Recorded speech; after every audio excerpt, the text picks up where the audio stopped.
হে মুসলমান, সাবধান হও।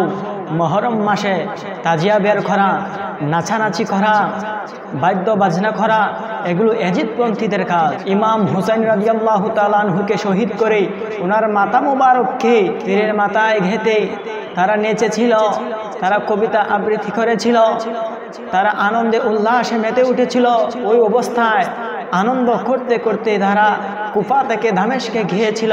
আহলে বায়াতে আতহারগণের কেউ তাজিয়া মিছিল করেননি, বুক চাপড়ায়নি, মসরিয়া মাথম করেননি। অতএব হে মুসলমান, খবরদার, হিন্দুদের রথযাত্রার মতো তাজিয়া নামে কাল্পনিক মাঝার বানিয়ে ঘোড়ার উপর আসন বসিয়ে শোভাযাত্রা করা থেকে সাবধান থাকুন। এইসব অপসংস্কৃতি এটা আমাদের নয়, এটি হচ্ছে বিধর্মীদের। আল্লাহ নবী সাল্লাল্লাহু আলাইহি ওয়াসাল্লাম বলেছেন, মান তাশাব্বাহা বিকাউমিন ফাহুয়া মিনহুম।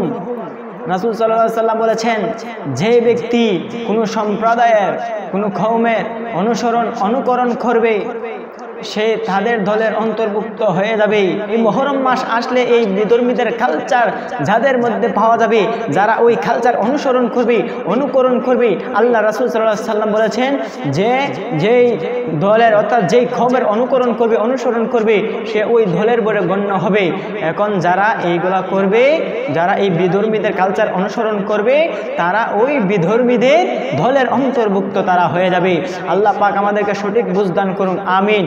আর যে সমস্ত মুসলমানরা এই মুহররম মাস আসলে তারা এই কাজগুলোর মধ্যে জড়িয়ে পড়ে, বিধর্মীদের কালচার নিয়ে তারা জড়িয়ে পড়ে, আল্লাহ ওই ভাইদেরকে তারা আল্লাহ হেদায়েত দান করুক।